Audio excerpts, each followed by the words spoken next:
This week, the Trump administration brokered a ceasefire agreement. The agreement on Monday paved the way for Israel and Hamas to free hostages and prisoners. It's all in hopes that this deal might lead to a permanent end of the two-year war that ravaged the Palestinian territory.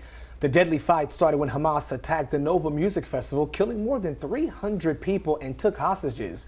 Israel responded by launching a military attack that has killed more than 67,000 Palestinians in Gaza.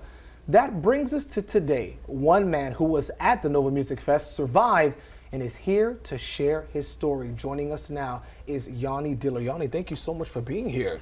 Yep, thank you for having me. This is definitely a very, very heavy topic. I want to get to the Nova Music Festival with you, Yoni. Is the music festival, describe it to us. Is this something that people typically go to all the time? Quite a bit. I would say when I speak to an American crowd, I say it's a combination of Coachella, Burning Man, and Woodstock vibes. So basically, people with full of love, they were just coming to this festival to celebrate peace. And there were around 3,000 people in this festival. And frankly, it wasn't the first time they had events in that area. So it was all legal and everything, and suddenly all this terror attacked on a Saturday morning on October 7th, 23. You know, during festivals like that, artists, they get very creative. There's a lot of different sounds and sights. People are coming from on a drone or coming down. How did you all realize that something was wrong? So when we were at the dance floor around 6 a.m., we were just having a good time, just dancing, like in a normal event, a normal rave. Suddenly at 6:30, really 30 minutes later, we see missiles coming from Gaza behind the DJ. So the DJ's playing, you see hundreds and thousands of missiles that Hamas is shooting basically towards Israel. And we're saying, oh, this is crazy. Now, frankly, in Israel, it's not the first time we see missiles coming from Gaza. This is our reality. We're used to this reality. Hamas is irritating us and trying to scare us and shooting missiles. And what we do, we know the drill. We go in a public shelter. We're there for 2-3 minutes, and we continue our life. So this event was different because this wasn't just another missile normal attack. This was an invasion of terrorist monsters. They come to slaughter you like in a duck range. So it happened when we were exiting the festival, and everyone was panicking. There was jammed with traffic, and on the way out, I see this girl all frightened. I didn't know what happened to her. She basically came where the terrorists came from before they invaded the whole compound, and her car was full of bullets, just holed. And I tried to understand, how did this happen to her? And she was scared, and she got a shot on her left knee, and that's when I understood, okay, something's going on. These are not just missiles.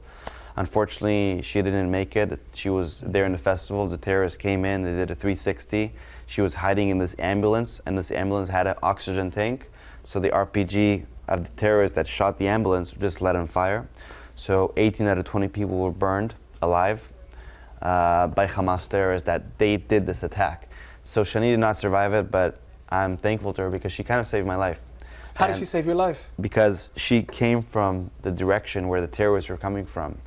And if I didn't see her, I would have gone that direction. The thing is, she was one of the first ones to leave the festival. She encountered terrorists, her and her friends. She was hiding in a shelter because the terrorists started shooting at them. She was hiding there. The terrorists threw a grenade inside the shelter to make sure everyone is dead. She managed somehow to survive that. She escaped outside. She ran to her car and drove back to the festival, where she had the choice to also continue driving the other way. But she decided to come back to the festival and warn all of us that terrorists are on their way and are going to kill everyone.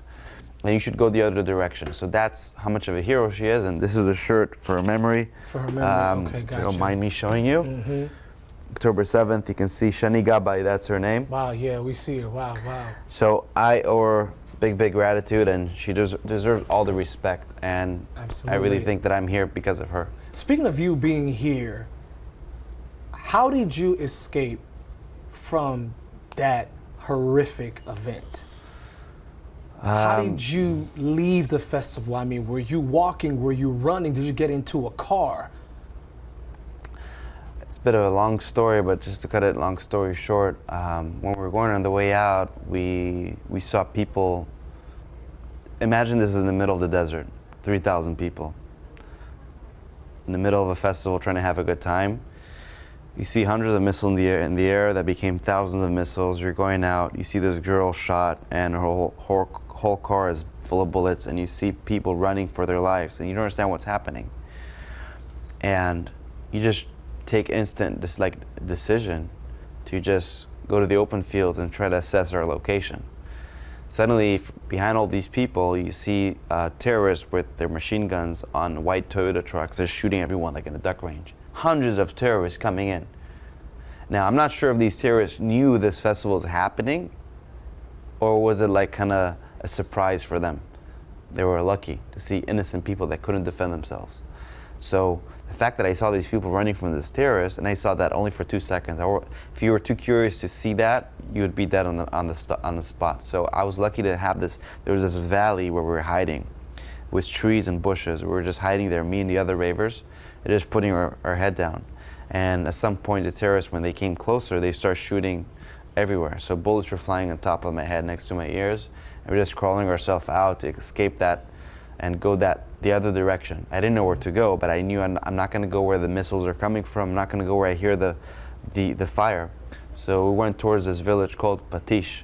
So we were walking that direction. I opened my phone. I see all the location next to me, like villages.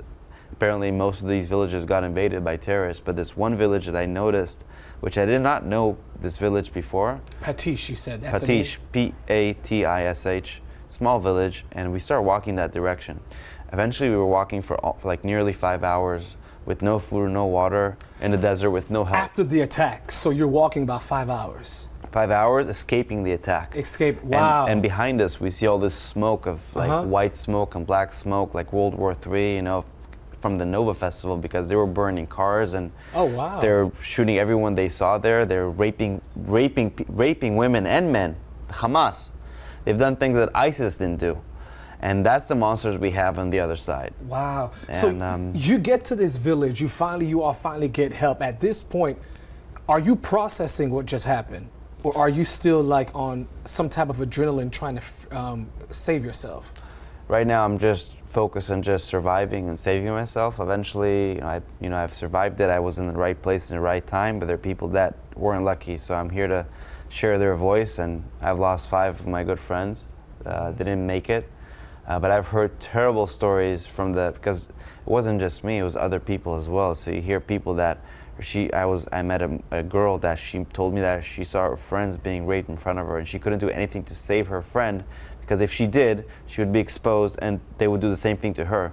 So she was just busy in saving her own life, and just people being killed and left and right. This is like the worst massacre since the Holocaust, and people keep forgetting that. October 7th, it happened because they invaded us and they did all these monstrous things, Hamas.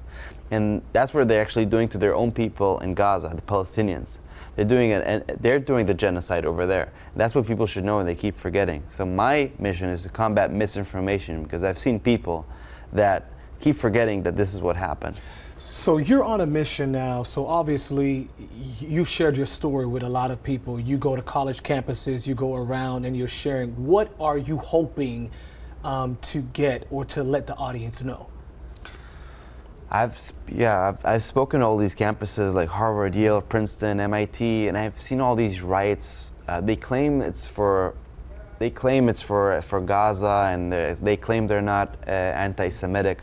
But if they weren't anti-Semitic, all right, if there was so much about anti-Zionism, where were they when 500,000 Sudanese were dying, when 500,000 Syrians were dying? It's not about just Israel. It's about the whole Western world. They're burning American flags, these riots. And I try to have a conversation with them. And they don't want to have a conversation. They don't want to even have a dialogue. It just shows they hate us, or Jews, Israel, doesn't matter. They hate themselves more than what they love themselves. And that's the reality. And we should be worried about that, because these can be the future leaders. In fact, the next leader of New York, next mayor of New York, Abdani, he's going to be the next mayor. The guy supports Hamas. He's running for the mayor of He's New running York. for the mayor. There's a good chance he's going to be the mayor. And you know what? A lot of people are leaving New York because they know the guy is crazy, and he supports terror. Wow. So you get to this point right here now, and so you are sharing your story. You're going to be here tonight in Columbia, or West Columbia, at the Riverstone. Doors open at 5:30, but it begins at 6 o'clock. What do you really want people to know about your visit tonight?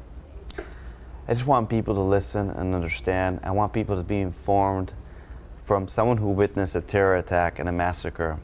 My mission is not to make people sad or just show me empathy. I just want people to understand this is what happened from my point of view, and everyone deserves to know this story, not just from social media or from the news, hear from someone who survived it.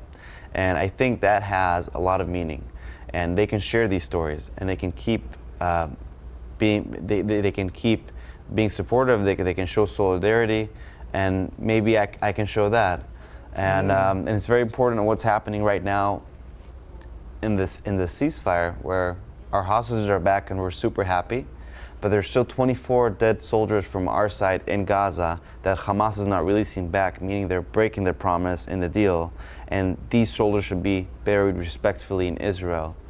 And that's the reality we're actually facing right now. So this is for the return of the hostages. When I say hostages, I mean also the ones that are not alive, including the soldiers.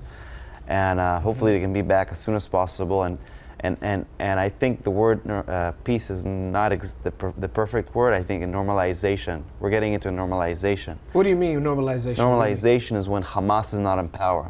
The terror group that did October 7th, when they're not in power, they're not going to kill their own people. You can see also now they're killing their own people on the streets, the opposition, because they want to be in power. They're the ones that kidnapped our people. And once Hamas is not in power, we can have a normalization, meaning we can have other big players in the Middle East that will want to create peace and create a better, prosperous future. For example, like Saudi Arabia or maybe Syria. I don't know. I'm not an expert, but I know that there is a potential to have a normalization. Maybe after a normalization we can talk about peace, but not when there is this terror and there's Hamas, and they teach their kids before they walk and talk how to hate, how to murder, how to be martyrs. And if we cannot change that education, we can see a future for October 7th again. How about for yourself? What are the final questions? How is Yoni doing? What are you doing to help maintain your mental state? Because after what you've gone through, horrific, the things you've seen, it's not like you could turn off the switch and say, oh, I'm fine. It's not easy to cope with trauma, but I don't like to call it any words. You know, each one kind of takes trauma and analyzes it in different ways. You know, each one goes through different things. Each one has a whole different mental system. What helped me personally is sharing the story, number one. Number two, being around good people and impacting, influencing, trying to let people be more informed and combat this anti-Semitism that's been rising. And this meaning, also reading the Viktor Frankl book, Man's Search for Meaning, talking about logotherapy. The guy who went through the Holocaust and concentration camps talks about how logotherapy, the fact that you have meaning in life, saves you mentally, physically, and can create a better well-being. So that's something that really saved me inside. So Yoni, as we're ending, how can people get in contact with you? Well, you're welcome to follow my journey. I'm on social media, Yoni Diller. I try to share as much as possible, most authentic as possible. So you guys are welcome to share there and see what I'm doing. And I don't know for how long I'm going to do it, but I'll try my best, because I'll never stop dancing, that's for sure. Yoni Diller, thank you so much for being here. We really appreciate for sharing your story. Thank you so much. And we'll have more information on our website at WACH.com.